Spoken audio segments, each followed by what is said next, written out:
On October 7th, the world watched in horror as Hamas brutally attacked innocent civilians inside Israel. And I'm glad to see that we have bipartisan agreement on standing with Israel, standing firm against Hamas. However, pursuant to House Resolution 891, the gentleman from Texas, Mr. Pfluger, and a member opposed will each control 5 minutes. The chair recognizes the gentleman from Texas. Thank you, Mr. Chair. I yield myself as much time as I may consume.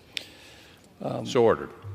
On October 7th, the world watched in horror as Hamas brutally attacked innocent civilians inside Israel. And I'm glad to see that we have bipartisan agreement on standing with Israel, standing firm against Hamas. However, I have major concerns when it comes to Iran, the world's largest state sponsor of terrorism.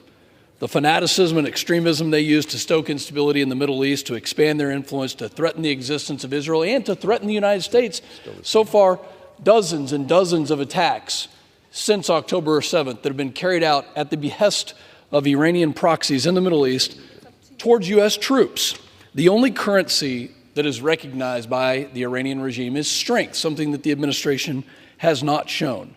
This attack and Israel's valid defense of its sovereignty in the wake of the barbaric invasion is a wake-up call to the threats of the Iran-backed terrorist groups that pose not just to the Middle East, but also to the rest of the world. This is a watershed moment, and it demands a resolute response.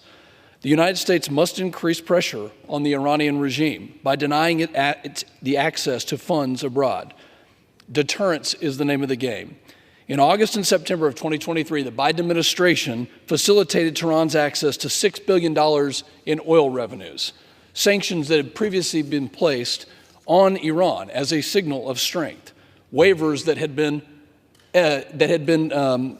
moved by the Biden administration. But as currently written in H.R. 5961, the only thing that's being frozen is the $6 billion of Iranian funds currently in Qatar. It does not freeze other Iranian sanctioned funds, such as the sanctions waiver announced by the Biden administration last week, which would allow Iraq to send $10 billion to Iran. The founders intended us to have a system of checks and balances, and that's exactly what my amendment would do.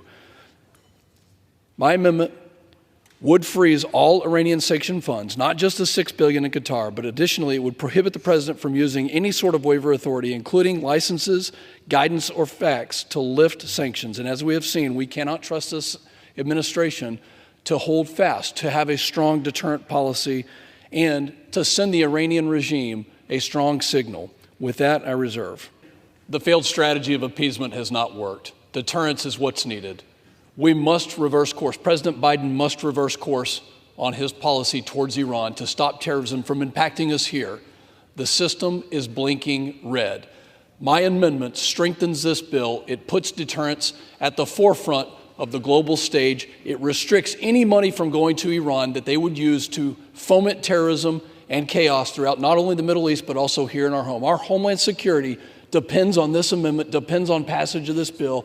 I urge all of my colleagues across the aisle here on the Republican side to support this amendment and to pass this bill, and I yield back.